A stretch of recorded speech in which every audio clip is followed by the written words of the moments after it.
آج کی ویڈیو میں ہم نوکیا کی کہانی سنیں گے، ایک ایسی کمپنی جو ایک وقت میں دنیا کے سب سے بڑی موبائل فون بنانے والی تھی، لیکن پھر ایسا کیا ہوا کہ اسے اپنا سب کچھ بیچنا پڑا۔ آئے جانتے ہیں نوکیا کی کامیابی، جدوجہد اور زوال کی مکمل داستان۔ نوکیا کی کہانی۔ نوکیا ایک عالمی ٹیلی کمیونیکیشن کمپنی ہے جو ایک وقت میں موبائل فون بنانے والا سب سے بڑی کمپنی تھی، لیکن وقت کے ساتھ ساتھ کچھ فیصلوں اور تیزی سے بدلتی ٹیکنالوجی کے بعد اسے اپنی اہمیت کھونی پڑی، یہاں تک کہ اپنی موبائل فون کی خدمات مائیکروسافٹ کو $7.2 بلین میں بیچنی پڑی۔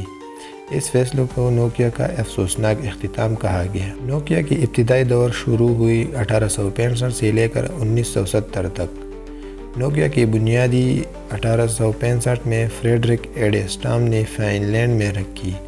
ابتدا میں یہ ایک لکڑی کی مل تھی، لیکن جلد ہی ربڑ، کیبلز اور بجلی کی پیداوار جیسے شعبوں میں بھی کام شروع کیا۔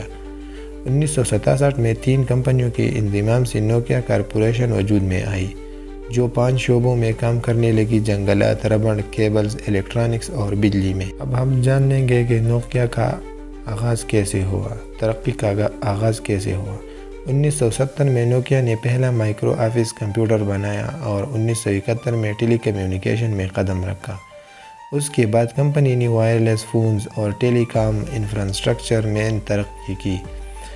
اور نوکیا کے اہم CEO کا ذکر اور ان کی کردار، انہوں نے نوکیا کمپنی کو بڑھانے کے لیے کیا کیا کارنامے کی۔ سب سے پہلے نمبر پر آتا ہے کارل کیرامو۔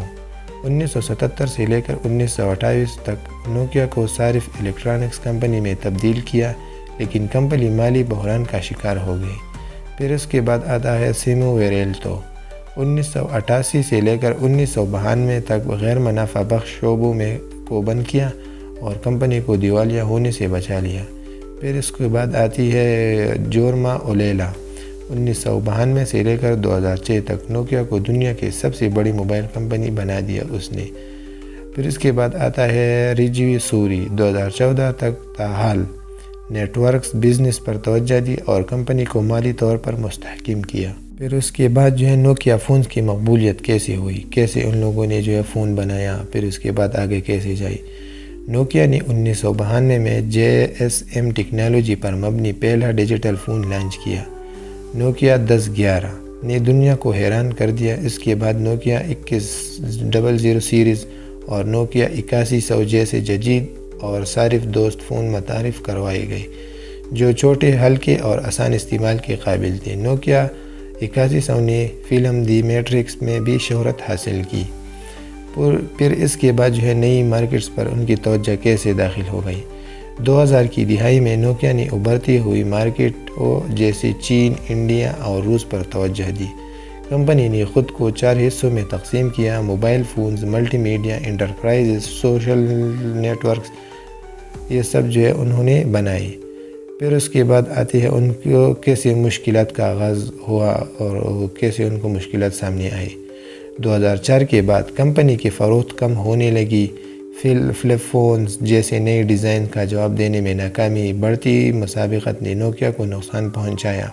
سافٹ ویئر کی دنیا میں نئی آپریٹنگ سسٹم جیسے iOS اور اینڈرائیڈ نے نوکیا کے سمبین سسٹم کو پیچھے چھوڑ دیا۔ پھر اس کے بعد 2010 میں نوکیا کا ایک CEO تھا، اسٹیفن ایلوپ۔ اس نے نوکیا کی کمپنی کو جلتی ہوئی پلیٹ فارم سے تشبیہ دی۔ کمپنی کسی نئی طاقتور اسمارٹ فونز کے بغیر مقابلے میں پیچھے رہ گئی، منافع کم ہوتا گیا اور مارکیٹ شیئرز تیزی سے گرتا گیا۔ پھر نوکیا والوں نے مائیکروسافٹ کے ساتھ شراکت داری کی۔ 2011 میں نوکیا والوں نے مائیکروسافٹ کے ساتھ شراکت داری کی تاکہ ایک نیا موبائل ایکو سسٹم بنایا جا سکے۔ 2013 میں نوکیا نے اپنی موبائل ڈیوائسز کے شعبہ مائیکروسافٹ کو فروخت کر دیا۔ اس کے اعلان کے بعد نوکیا کے شیئرز کی قیمت میں عارضی اضافہ ہوا، لیکن مارکیٹ میں نوکیا کا اثر کم ہوتا چلا گیا۔ اس کہانی سننے کے لیے نتیجہ کیا ہے؟ نوکیا کی کہانی ایک شاندار کامیابی ہے اور پھر ایک حیران کن زوال کی مثال بھی ہے۔